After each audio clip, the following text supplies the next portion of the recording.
Muito bem, meus amigos, vamos lá. Iniciando então o nosso estudo de hoje, o livro O Consolador, autoria espiritual de Emmanuel e equipe, psicografia do Chico. Nós estamos na segunda parte, que trata da filosofia. O item que nós estamos estudando é o item número 1, abordando o tema transição. Nós finalizamos na semana passada desse mesmo capítulo, capítulo Vida, falando sobre experiência, né? Todos os caminhos que nos levam para esse aprendizado, para a aquisição desse conhecimento, né? Bom dia, Jerusa. E agora a gente entra no tema transição. Então, primeiro, a vida aqui no mundo físico. Agora, a vida nesse processo de mudança para o mundo espiritual. E um dos temas que são mais procurados dentro do meio espírita, e talvez um dos temas que sejam mais instigantes para as ciências do mundo, é saber o que acontece depois da morte. Esse é um dos grandes enigmas que nós encontramos na ciência do nosso mundo. Nós já chegamos até a conversar sobre isso num determinado momento, em que nós lembramos que três temas são dos mais instigantes, né? Como o universo começou, como a vida surgiu aqui no nosso mundo,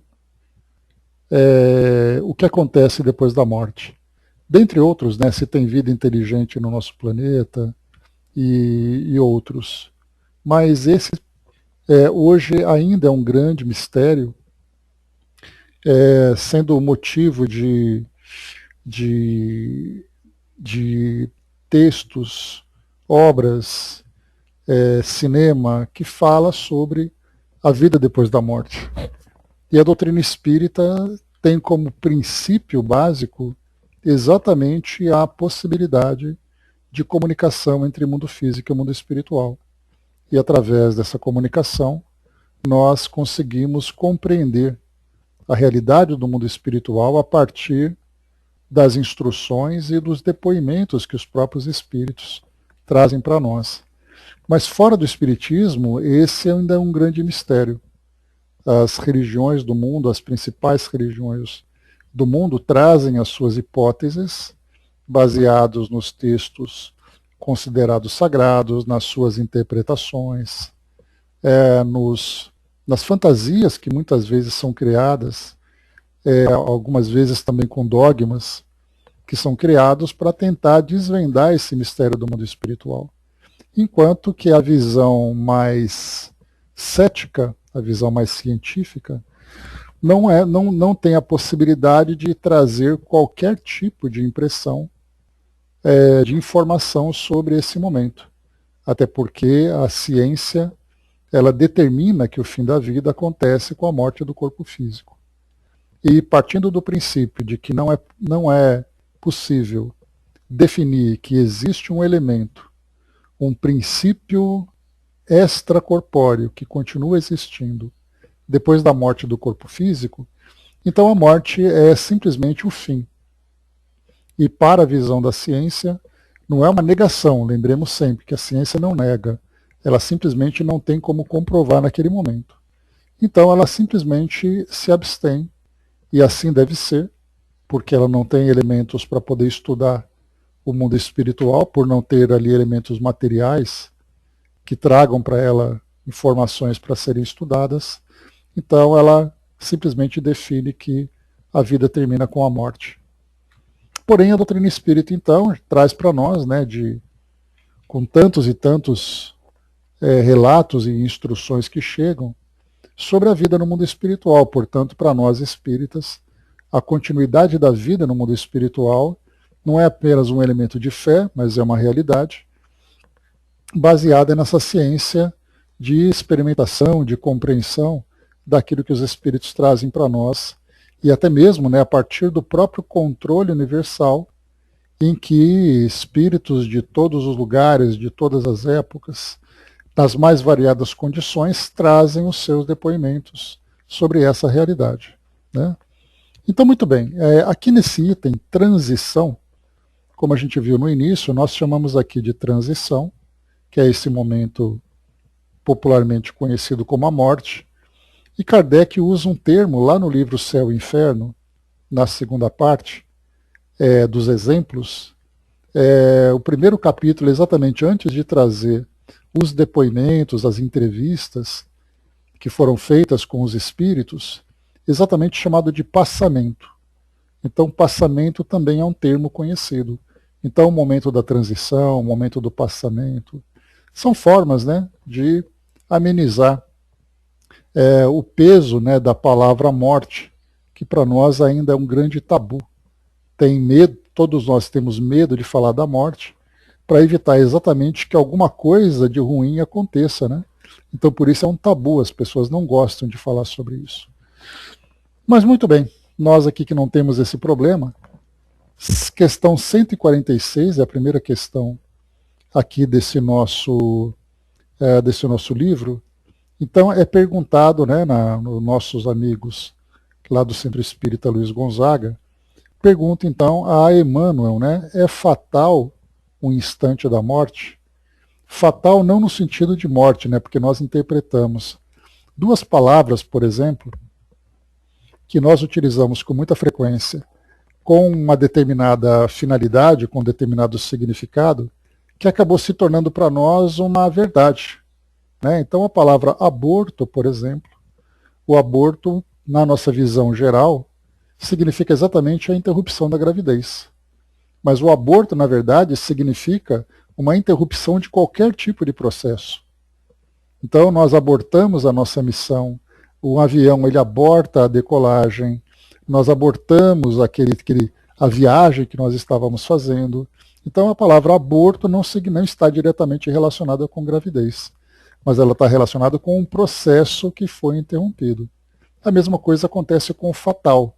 Fatal, para a maioria das vezes, nós atribuímos o significado de morte, mas o fatal significa exatamente aquilo que é definitivo. Então, quer dizer, a minha palavra é fatal, a minha palavra é definitiva. Então, aqui também é a mesma coisa. É fatal o momento da morte? Então, quer dizer, não é uma redundância. Se eu estou falando do momento da morte, por que eu estou repetindo a palavra fatal? Ele está dizendo se é definitiva, se é determinada aquele momento da morte, se ela é programada, para falar de um jeito mais claro, de um jeito mais simples para nós entendermos. Então, o momento da morte, ele é definido? Ele é determinado? A resposta: com exceção do suicídio, todos os casos de desencarnação são determinados previamente pelas forças espirituais que orientam a atividade do homem sobre a Terra. Então, essa primeira afirmação já traz para nós esse entendimento, né? Nós temos o momento da nossa reencarnação, com toda a elaboração da programação reencarnatória, trazendo ali experiências diversas que nós vamos vivenciar para fins de desenvolvimento e evolução. E, da mesma forma, o retorno também ao mundo espiritual traz a sua programação. Então, de um modo geral, como é colocado para nós, todos os casos de desencarnação são determinados pelas forças espirituais, com exceção do suicídio. No segundo parágrafo, ele traz para nós aqui um foco exatamente na ideia do suicídio. Vamos lá.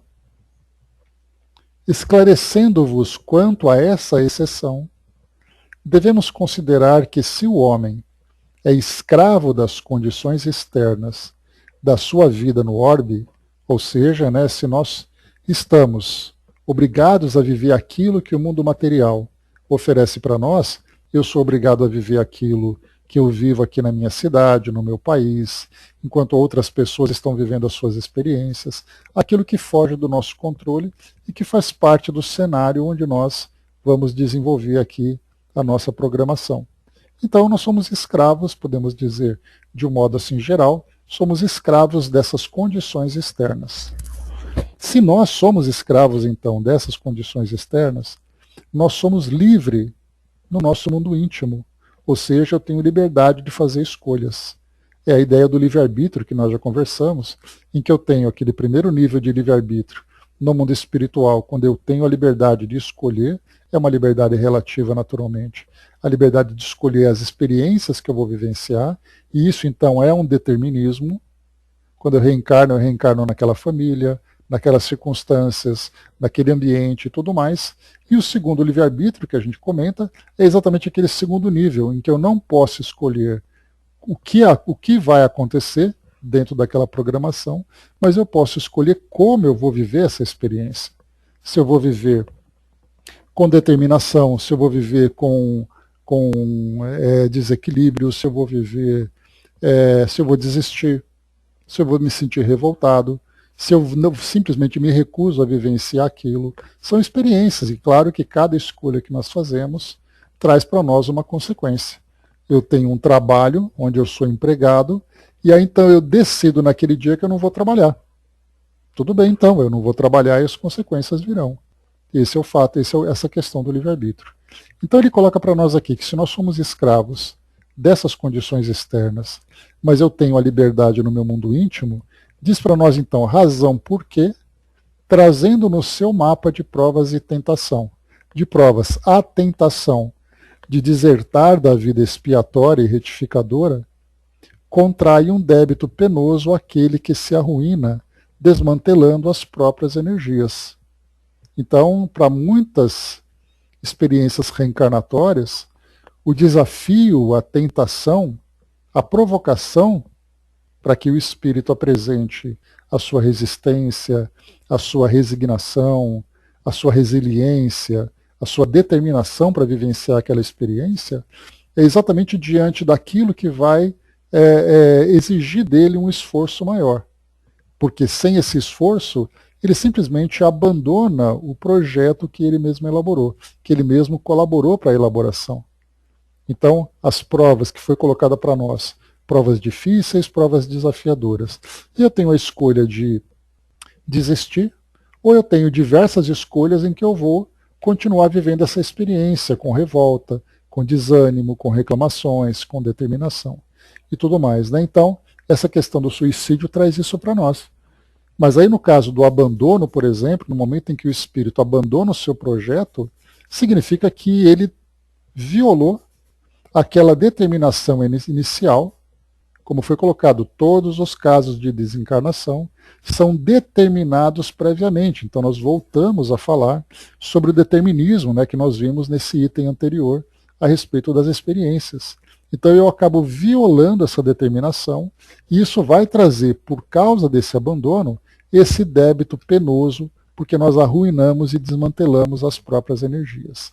Então não é apenas uma questão de projeto reencarnatório, é a preparação que nós temos.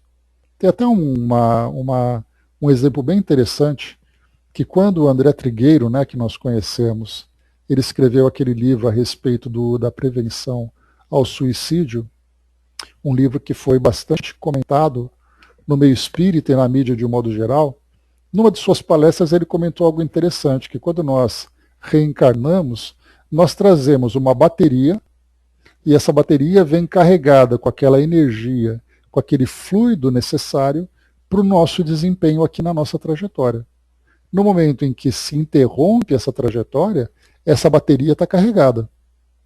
E é exatamente essa quantidade de fluidos que veio preparada para que nós possamos desempenhar a nossa vida aqui no mundo físico, pelo fato dela estar carregada, faz com que nós, então, tenhamos sensações muito mais intensas ligadas ao corpo físico que nós deixamos.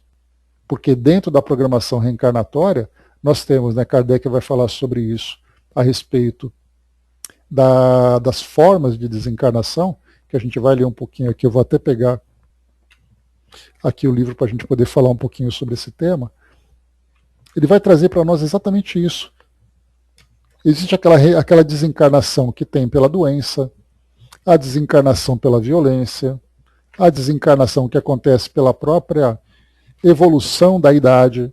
Então nós temos aqui formas diversas em que nós vamos tratar desse fluido.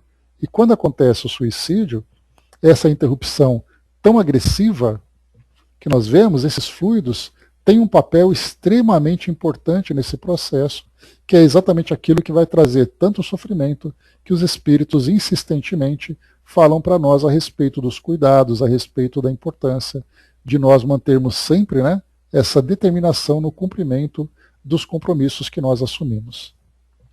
Então, muito bem, vamos lá. Só voltando um pouquinho aqui para... Muito bem. André colocou aqui para nós, né, essa colocação de que todos os casos de encarnação e desencarnação são avaliados e decididos no mundo espiritual. Para mim é surreal ter tantos espíritos e tantos locais para ajustar e decidir todos os nascimentos e mortes do mundo. Não dá para pensar? Pois é, André, o que a gente vai lembrar é que existe, nós podemos dizer assim, que cada um de nós traz uma programação própria. Apesar da gente ter a companhia espiritual, apesar da gente ter as orientações, as inspirações e tudo mais, existe uma programação dentro da nossa consciência e existem essas forças invisíveis que vão conduzindo a nossa vida durante essa jornada. Então não é assim você ter uma central que administra todas as vidas. As próprias vidas se administram a partir daquilo que vem como programação. Agora, além de que modo que essas forças atuam, tem até aquele caso que a gente já comentou, do espírito Claire, se não me engano, que ela é dos espíritos endurecidos no livro Céu e Inferno. Ela reclamava, eu não sei se era ela ou se era uma outra mensagem que veio na sequência ou antes dela, mas as mensagens estão ali nos espíritos endurecidos, em que ela dizia que ela ficava o tempo todo no escuro. Ou então, aquele espírito, né, a história de um danado, o assassino de Castanheira, em que ele também, durante aquele tempo de quase 200 anos, passando de 200 anos, ele ficou preso dentro daquela casa que ele estava vivendo, aquele drama, né, de reviver o assassinato que ele praticou. E Kardec comenta, num desses dois casos, que existem forças desconhecidas que mantêm o espírito nessa condição. Exatamente isso. Forças desconhecidas são esses mecanismos tão detalhados, esses mecanismos tão específicos que controlam essas ações que acontecem na nossa vida. A mesma coisa que a gente já conversou sobre algo que também é desconhecido é a respeito das simpatias e antipatias. Quando Kardec comenta, quando os espíritos comentam lá no Livro dos Espíritos, que quando dois espíritos têm simpatia ou quando eles estão vinculados, é como se eles se procurassem no meio da multidão. Quer dizer, que força de atração é essa que existe fazendo com que um espírito busque o outro? A gente sabe que existe afinidade, os espíritos se conhecem, que na programação reencarnatória eles vão se encontrar e coisa e tal, mas que forças são essas? Aí, claro que isso vai muito além daquilo que a gente pode compreender hoje, já que não se dissecou ainda os processos, os mecanismos que existem no mundo espiritual para tratarem com tanto detalhamento assim essas questões. Então, quer dizer, quando eu me programo, eu tenho, bom dia, Marião, quando eu me programo para uma reencarnação, eu já trago uma previsão na minha consciência, na minha mente, de que aquilo vai acontecer, ainda que eu não tenha a clareza, a lucidez desse processo. Mas vamos supor que alguém vai desencarnar aos 80 anos de idade. Quer dizer, qual é a força que mantém esse espírito vivo no mundo físico, biologicamente, durante esses 80 anos, para que quando chegar aquele momento ele vai desencarnar? Braço, sua câmera está ligada, bom dia. Então, assim, a princípio, o que a gente faz? Pelo fato... Desligou já, obrigado. Pelo fato da gente não ter uma compreensão de como atuam essas forças, nós sabemos que o espírito tem consciência e que durante a reencarnação existem essas forças desconhecidas que fazem com que cada espírito, então, cumpra o seu prazo, o seu tempo de existência aqui no mundo físico, né? Pois é, então, tem coisas que do nosso lado, aqui do mundo físico, a nossa visão, aqui no mundo físico é uma visão materialista, uma visão concreta, em que nós podemos ver o corpo físico, a manutenção do corpo físico, a alimentação, cuidados, medicações, tratamentos, em que a biologia vai mantendo ele vivo, mas o que, que faz ele morrer exatamente? Isso nós não temos compreensão aqui no mundo físico, porque a própria vida, no sentido de fazer com que um ser vivencie esse momento de vitalidade, de consciência, de sensações e de sentimentos, isso é algo que a nossa ciência não tem como ver. Isso é realmente visto do mundo espiritual. E ainda assim, visto do mundo espiritual em esferas mais elevadas, onde esses espíritos têm compreensão a respeito dessas forças. Não dá para imaginar que só o fato de estar no mundo espiritual já vai ser fácil e simples da gente compreender tudo isso. Então são esses mecanismos, essas forças que atuam sobre cada indivíduo, né, quando nós temos ali dizendo que não cai uma folha, não cai um fio de cabelo da cabeça de alguém sem a permissão de Deus.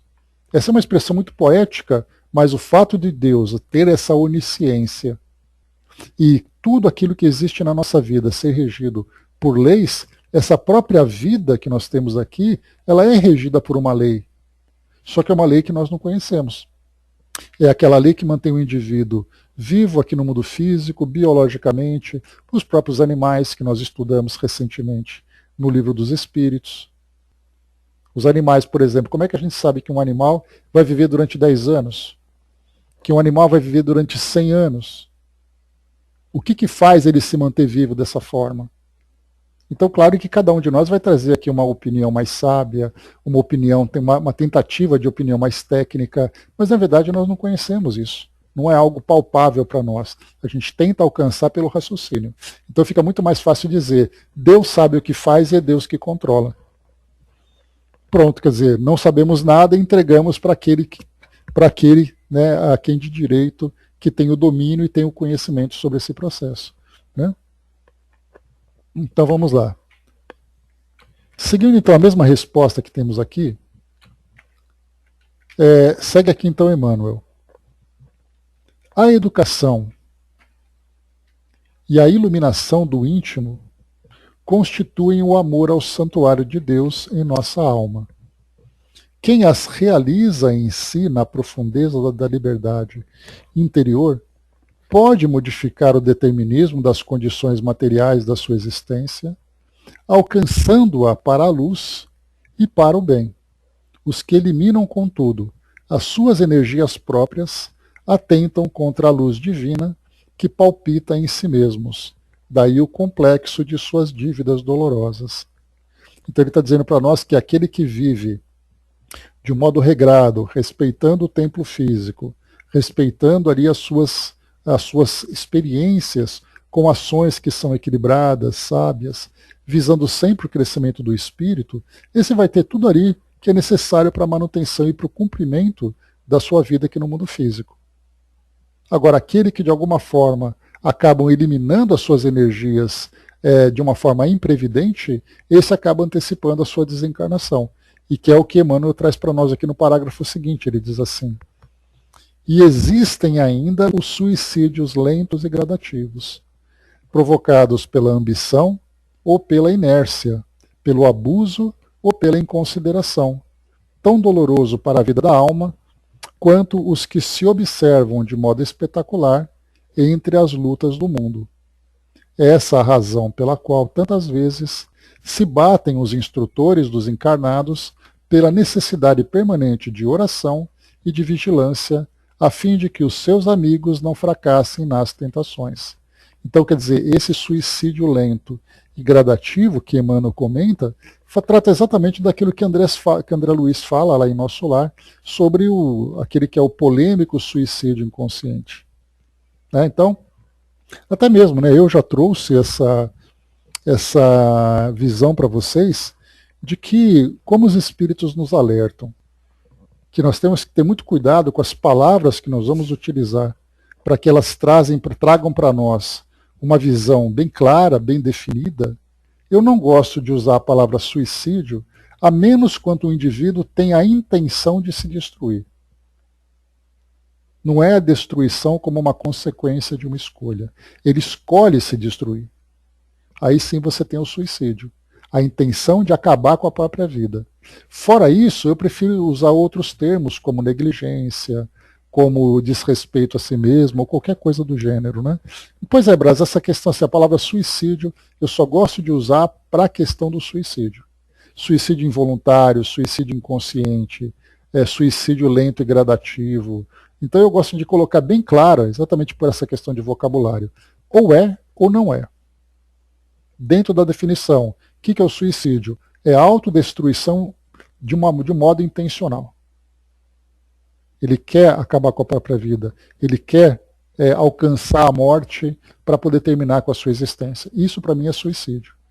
Agora, no caso, por exemplo, de uma pessoa que tem vícios, no caso do alcoolismo, do tabagismo, de outras substâncias, que leva uma vida negligente e irresponsável no mundo físico, abusando das suas ações, isso aí leva de uma desencarnação antecipada, de uma desencarnação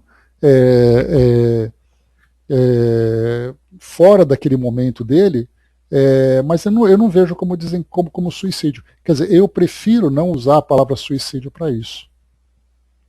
Né? Então, quando a gente já até falou sobre isso, me fugiu até aqui a expressão que é o... não é a morte antecipada, me fugiu a expressão agora, gente. Mas vocês sabem o que eu estou falando, né? Morte...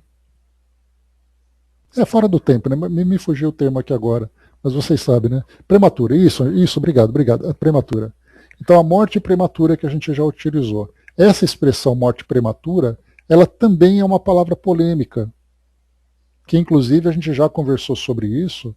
Por exemplo, quando teve até uma palestra do Divaldo, lá no programa Terceira Revelação, que era da Federação Espírita Brasileira, se eu não me engano, e o tema era exatamente morte prematura.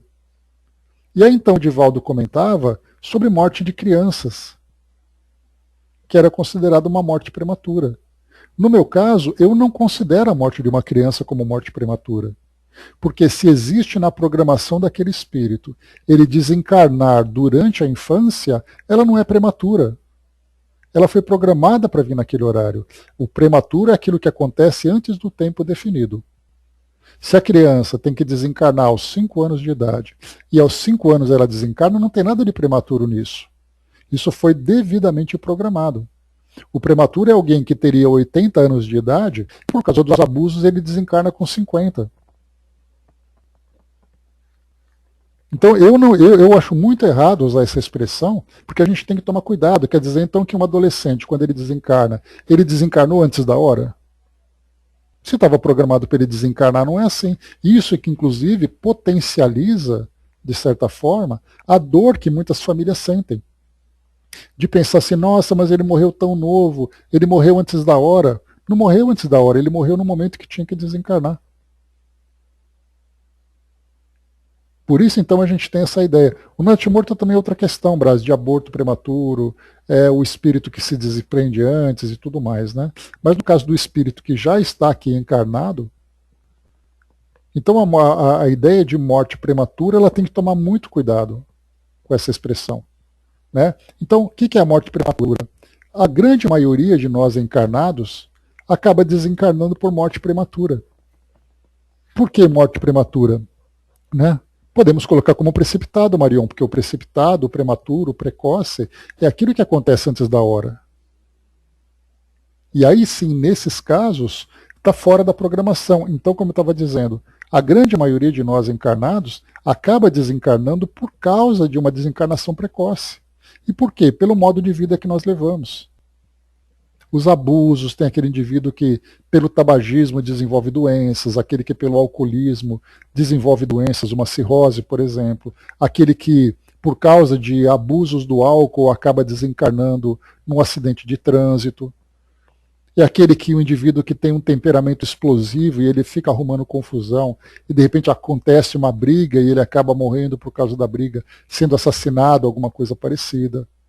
É aquele indivíduo que a gente já falou sobre isso, atletas, por exemplo, que praticam esportes radicais e acabam depois desencarnando por causa do abuso É aquele indivíduo que faz aqueles malabarismos loucos no alto de uma montanha, de repente ele cai e morre. Ai, coitadinho.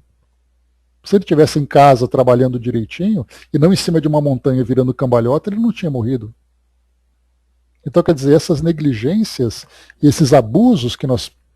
Exatamente, Brás, porque a gente fala do vício do álcool e tem aqueles que são viciados em adrenalina, que gostam de fortes emoções. Ah, eu gosto de aproveitar a vida porque eu gosto de fortes emoções. De repente ele desencarna antes, aí sim ele vai viver fortes emoções no mundo espiritual, quando ele perceber que ele desencarnou precocemente, pelo abuso que ele teve. Então, quando o Emmanuel fala para nós sobre suicídio lento e gradativo, ele está se referindo exatamente a essas desencarnações precoces em que há, de alguma forma, abuso ou negligência daquele indivíduo.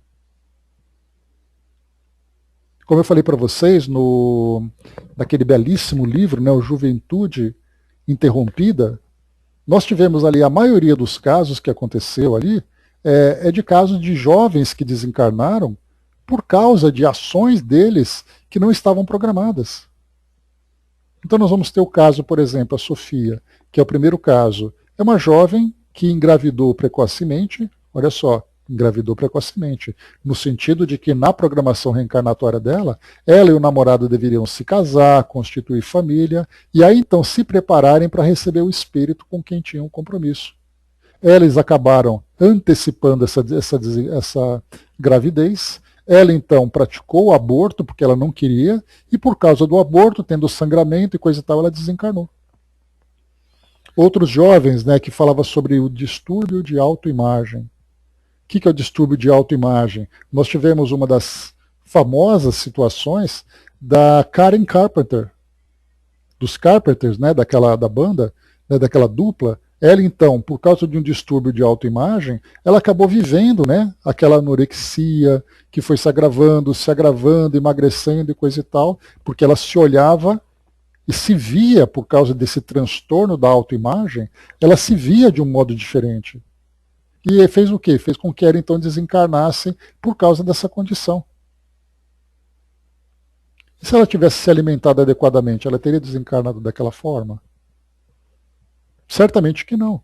Ou então jovens que, no caso, por exemplo, também tem ali causa de distúrbio de autoimagem, de um jovem, de um garoto, que praticava atividades físicas numa academia e porque queria se ver de um modo muito mais vigoroso, acabou usando esteroides anabolizantes, fazendo com que ele desencarnasse, porque ele não conseguia parar cirurgias plásticas, por exemplo.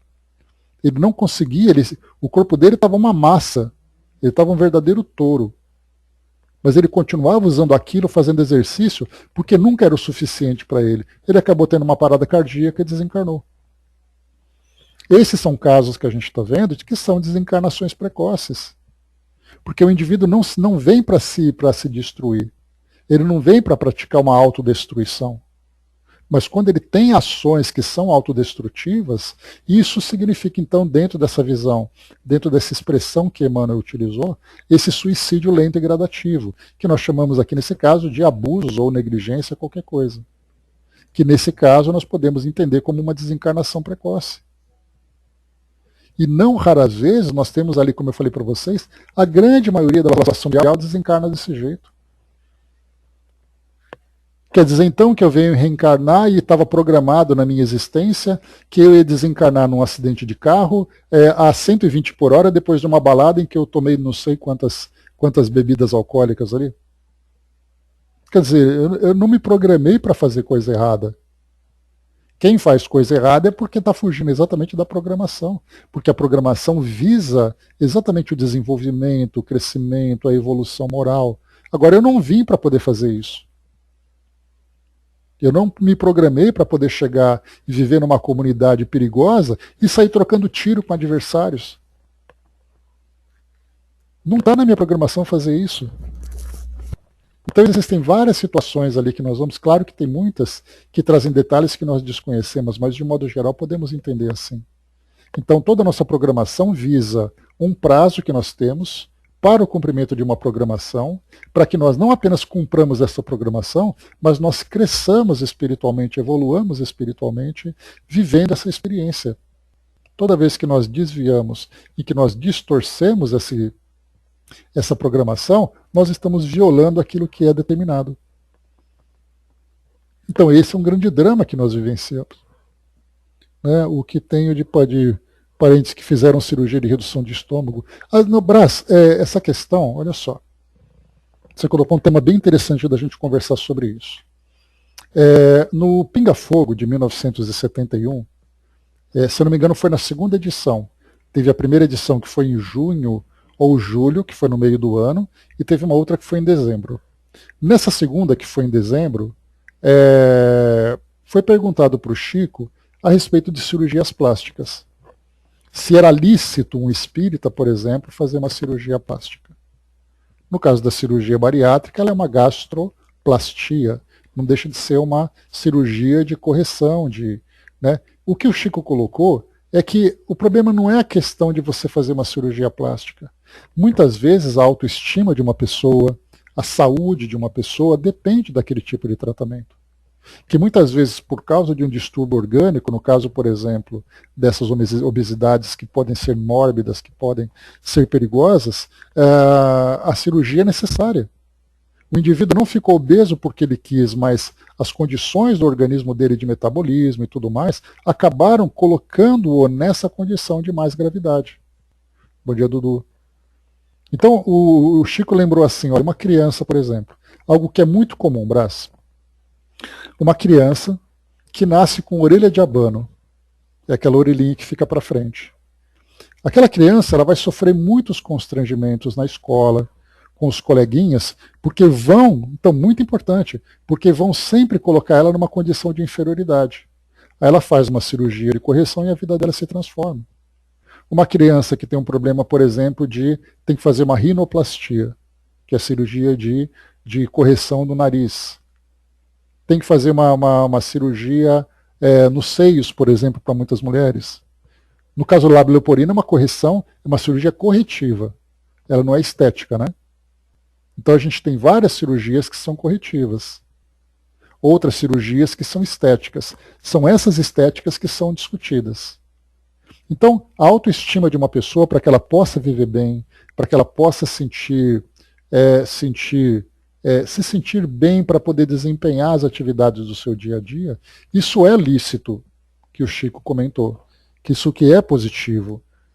Agora, no caso das cirurgias, que a Marion comentou lá em cima, que são aqueles abusos que a pessoa tem, uma pessoa que é recordista mundial de cirurgia plástica, porque ela queria corrigir tudo dela, outras pessoas que fazem tratamento para mudar características físicas, cor da pele, como nós vimos, né, de Michael Jackson, por exemplo. São casos que a gente vai percebendo que não é algo que o indivíduo tem, isso é um distúrbio de imagem. Porque assim como nós falamos que o distúrbio de autoimagem pode ser a anorexia, pode ser o uso de anabolizantes, por exemplo, pode ser excesso de cirurgia plástica. Isso é um distúrbio de autoimagem. A pessoa não se aceita como ela é. E por causa dessa falta de aceitação vem os abusos. E por causa desses abusos podem acontecer uma desencarnação precoce. Sim, por isso que chama distúrbio de autoimagem. É um distúrbio que a pessoa tem. É um transtorno mental que a leva a se ver dessa forma. Então isso que Emmanuel coloca para nós. Então, com exceção ao suicídio, de um modo regular, as desencarnações são programadas na vida de todos nós. Salvo a exceção do suicídio objetivo, quando a pessoa realmente interrompe e depois sofre as consequências muito dolorosas desse processo, e aqueles casos de suicídio lento e progressivo que ele comentou, né, que nesse caso a gente chama de negligência, né, ou abusos e tudo mais, que leva a pessoa a desencarnar precocemente. Mas, de um modo geral, o indivíduo que tem a vida dele regrada, cumprindo ali com seus deveres, com as suas obrigações, trabalhando pelo seu desenvolvimento e pela sua evolução, a programação vem certinha, trazendo ali forças, mais uma vez, que nós não compreendemos como agem. Mas são essas forças que regram a vida de cada um de nós aqui no mundo físico. Tá legal? Vamos lá, avançando um pouco mais. No final,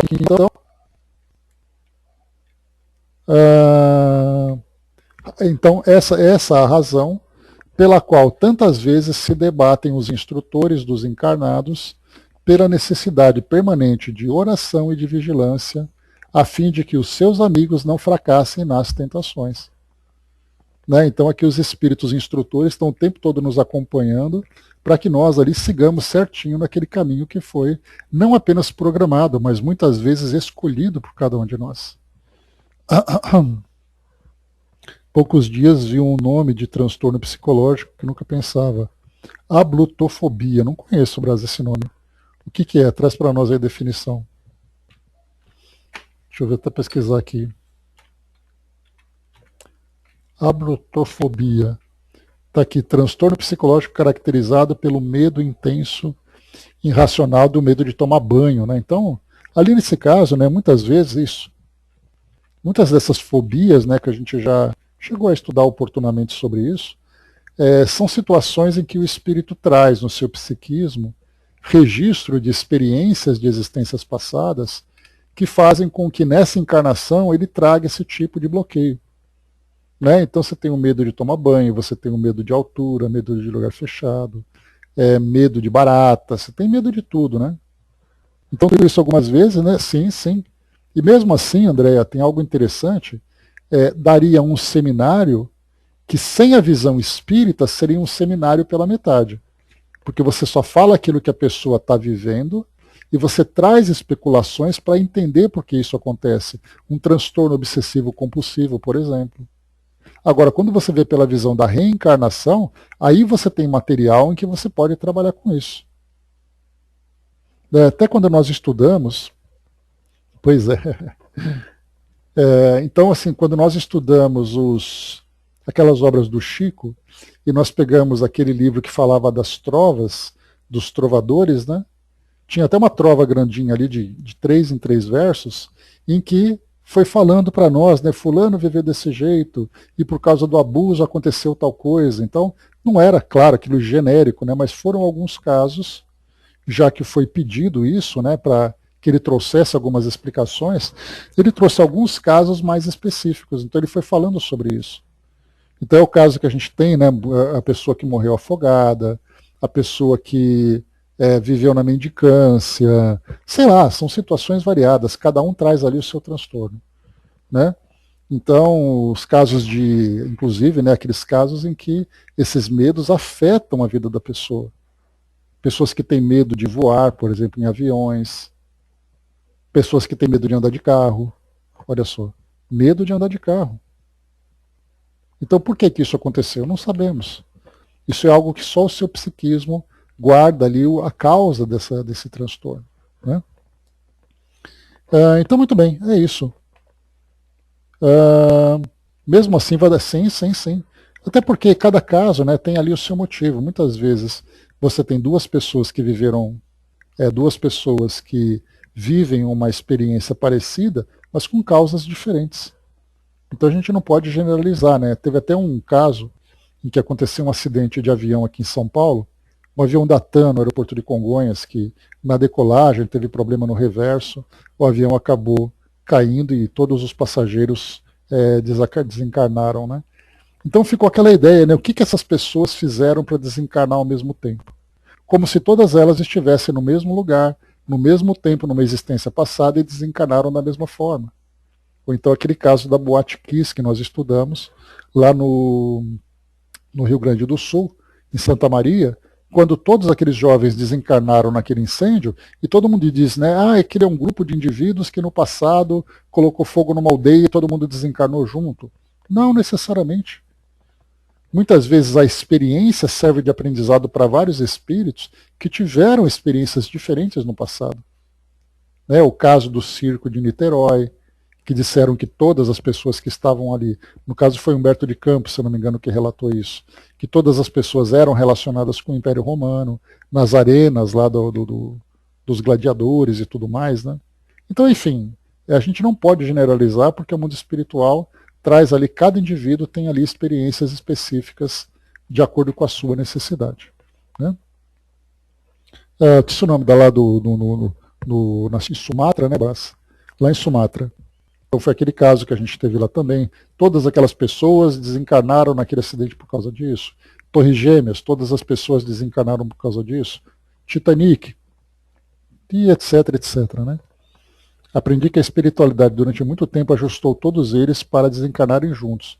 E por isso continuo achando surreal, né? Pois é, Chapecoense. Então eles desencarnaram juntos. A programação estava junta. Mas o que causou tudo isso? Né? Avançando um pouco mais, vamos lá. 147.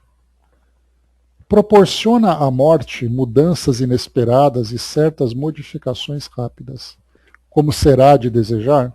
Ou seja, a pessoa quando desencarna, ela deixa de ser o que ela era e ela assume uma visão diferente da vida simplesmente porque morreu? Se era uma pessoa má, ela se torna uma pessoa boa porque desencarnou? A resposta de Emmanuel: a morte não prodigaliza estados miraculosos para a nossa consciência. Desencarnar é mudar de plano, como alguém que se transferisse de uma cidade para outra. Aí entra no mundo sem que o fato lhe altere as enfermidades ou as virtudes, com a simples modificação dos aspectos exteriores. Importa observar apenas a ampliação desses aspectos, comparando-se o plano terrestre com a esfera de ação dos desencarnados. Então, o indivíduo, quando ele desencarna e ele pode ter a visão dele mais ampliada pelo fato da sua consciência se expandir. Mas isso não significa que ele vai deixar de ser quem ele é.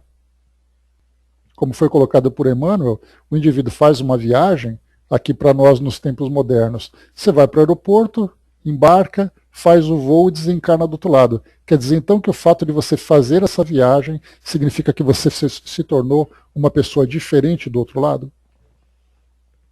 O que a gente vai observar usando essa mesma comparação, essa mesma analogia da viagem, nós vamos pensar assim, olha, eu posso viajar, fico durante um ano fazendo ali um intercâmbio, por exemplo, num outro local e depois eu volto com um pensamento modificado. Mas não foi a viagem, foi o intercâmbio que eu fiz. Foram as experiências que eu vivi naquele lugar que me fazem diferente. Só que essas experiências não aconteceram, né? Elas não aconteceram no primeiro dia. Foi dia após dia em que a mudança foi se modificando, né? Então, muitas pessoas que vieram morar no Brasil, vindo de países que muitas vezes tinham ali um regime diferente, uma cultura diferente, uma atmosfera diferente, vêm para o Brasil e quando eles voltam, eles falam assim, olha, quando eu voltei para minha casa, uma história de uma moça russa, ela veio e ficou no Brasil durante um tempo e voltou. Ela falou assim, quando eu cheguei no meu país de volta, eu me senti uma estranha. Porque aquilo que eu vivi no Brasil com os amigos, com o clima, com a cultura que eu fui assimilando aos poucos, quando eu voltei para lá, eu me senti diferente porque lá, aquela cultura, eu achava ela muito rígida, muito fria. E eu aprendi aquilo que eu vivi no Brasil de forma diferente. A mesma coisa nós, né, pessoas que vão viver durante muito tempo em países da Europa, da América do Norte, quando voltam para cá falam, nossa, lá a educação é diferente, a disciplina é diferente. E quando eu chego aqui no Brasil, encontro algo completamente diferente também. E por que isso tudo? Porque o período que ela vivenciou lá foi então assimilando essa visão diferente. O caso da morte é a mesma coisa.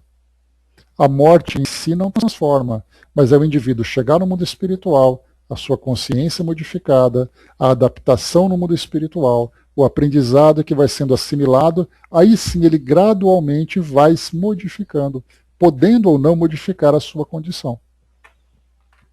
Segue, mano, vamos lá.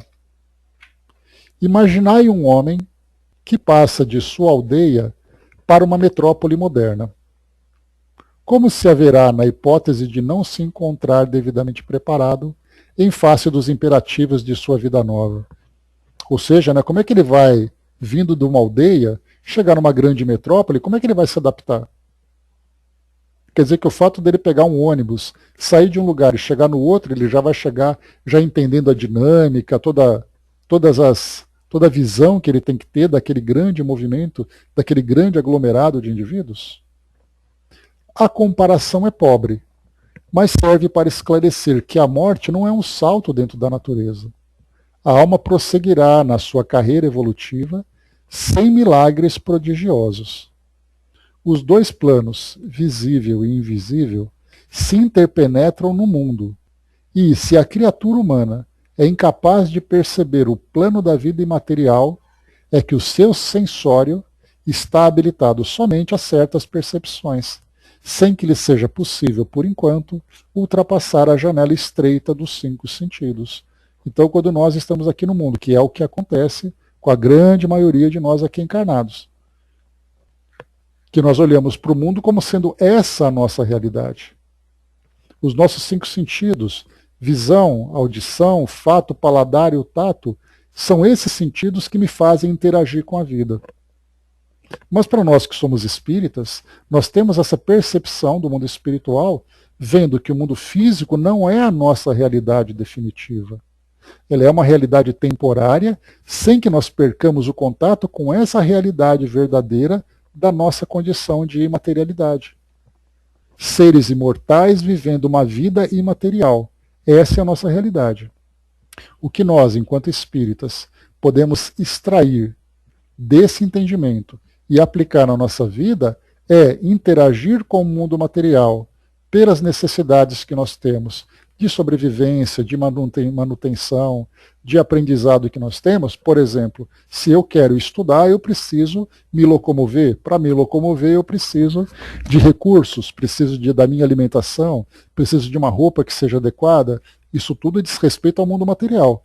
Mas o meu objetivo não é viver em função do mundo material, como nós vimos agora há pouco, falando no item anterior, a respeito de cirurgias plásticas, em que eu faço correção biológica para que a minha aparência me faça feliz para viver aqui no mundo material. Mas e espiritualmente? A cirurgia plástica não acontece no espírito. Ela acontece no corpo físico. E que, inclusive, isso aí é um tema também que a gente pode desdobrar para outras situações interessantes de serem abordadas. Mas certamente nós pensamos no quê? Naquilo que é a realidade do espírito. Porque essa depende, né, Brás, da condição, do condicionamento mental do indivíduo, da mudança da sua autopercepção. Do modo como ele se vê, do modo como ele se entende. E essa autopercepção, ela pode ser tanto positiva, como pode ser negativa, porque se eu chego no mundo espiritual e eu me vejo como alguém deformado, essa deformação se torna uma realidade, já que o perispírito ele é plástico. Então, na verdade, essa, entre aspas, cirurgia plástica no mundo espiritual, ela acontece em ambiente consciencial. O fluídico ajuda, mas é a mente do indivíduo que vai ajudar, que já é um processo também mais complexo. Inclusive, eu estava lembrando recentemente de uma das comunicações que nós recebemos aqui no nosso estudo, de um espírito que trabalhava com fonoaudiologia no mundo espiritual. Vocês devem se lembrar, né, uma mensagem até assim bem detalhada, falando assim que o trabalho feito no mundo espiritual, nessa questão da fonética, da fala dos espíritos, é necessária para que o espírito, muitas vezes, trazendo lesões perispirituais, que impeçam essa comunicação, já que ele acredita que a comunicação se dá através da fala, ele precisa ser trabalhado dentro dessa questão fonoaudióloga para que ele possa falar. Assim como acontece na questão da mobilidade com fisioterapeutas, na questão psicológica com psicólogos. Mas no caso de uma cirurgia plástica física, isso modifica o corpo, não o espírito. Eu me recordo até de um livro, se eu não me engano, uma das histórias que a Zíbia Gasparetto contava, e eu li muitos livros dela no passado, e havia uma jovem que ela era muito bonita, muito sedutora, e ela utilizava esse recurso dela para poder envolver e manipular homens com quem ela se envolvia. Mas que durante os períodos de desdobramento dela, ela se mostrava como um espírito deformado. É igual aquela imagem que aparece muitas vezes em alguns desenhos e tudo mais, em que você tem o corpo físico do indivíduo e projetada na parede tem a sombra dele. Só que a sombra dele é bem diferente daquilo que ele mostra fisicamente. Então, algumas vezes é isso. O corpo físico pode trazer para você uma certa beleza, pela aparência, pela produção, pelos cosméticos e adereços e coisa e tal. Mas espiritualmente isso é resultado da consciência. Então imagina quantas vezes isso acontece. As pessoas que aparecem, se expõem e utilizam essa imagem para poder se promover, por isso que a beleza é um grande problema para a nossa trajetória evolutiva, mas espiritualmente, dependendo do tipo de comportamento que eu tenho um espírito, um perispírito doente, porque o espírito é doente, e isso repercute no seu perispírito. Né? A Angelina colocou, né, assisti a uma entrevista com o Ney Matogrosso, falou que tem 81 anos, né, disse ele que se considera como um jovem, tanto é que continua fazendo, né, em termos de dança, né, exercícios físicos e tudo mais. Então, o que a gente vê, Angelina, é a mentalidade saudável que o indivíduo tem. Né? Então, assim, a visão que o indivíduo tem de saúde, de auto-amor, não o auto-amor viciante, mas o auto-amor de cuidado, do modo como ele vive e tudo mais, isso é muito positivo. Porque uma mente sadia traz um corpo sadio. Se o indivíduo não tiver nenhum tipo de doença, de patologia, que faça com que o corpo dele se desintegre gradualmente, mentalmente ele vai levar o corpo dele para uma longa jornada cumprindo aquilo que é determinado. Nem mais um dia, nem mais um dia. Nem menos um dia, nem mais um dia. Fiquei pasmo uma vez em desdobramento, conversei com um árabe, né, só por pensamento. Falava em português. Pois é, esse é um dos grandes enigmas, né, da comunicação no plano espiritual, Brás, bem interessante.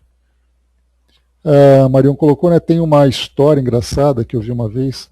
Uma mulher fez tantas cirurgias plásticas que quando morreu questionou São Pedro. Ele estava feliz e ainda ia viver muito tempo. São Pedro respondeu, menina, eu não te reconheci. Pois é, olha só. Né, então, assim, esse distúrbio de autoimagem é algo muito complicado mesmo, muito problemático. Né? A gente tem tido, inclusive, nessa questão de cirurgias plásticas, uma onda muito grande de cirurgias na Coreia do Sul, porque os jovens eles querem se ocidentalizar. Então, muitas cirurgias plásticas corretivas nos olhos para deixar os olhos mais arredondados como se fossem ocidentais. Né? Então, teve até um programa jornalístico que mostrava que eram tantas as clínicas de cirurgias plásticas que tinha na região ali da capital de Seul, em Seul, né, que era assim, uma coisa assim absurda. O volume de clínicas que faziam esse tipo de cirurgia. E muitas vezes alguns jovens ganhavam de presente de aniversário uma cirurgia programada para fazer esse tipo de mudança. Então, assim, algumas coisas são realmente bastante complicadas que podem até envolver assim, uma sociedade inteira. Né?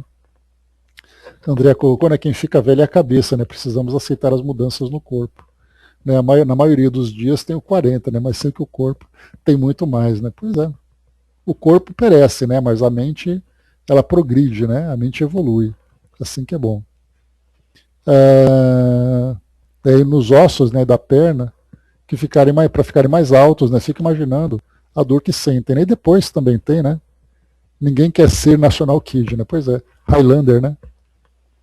Mas tem também, André, quando se fala sobre cirurgias plásticas e tudo mais, tem outros assuntos também que inclusive já viraram temas de debate dentro do meio espírita, a respeito das mudanças do corpo físico que afetam o perispírito.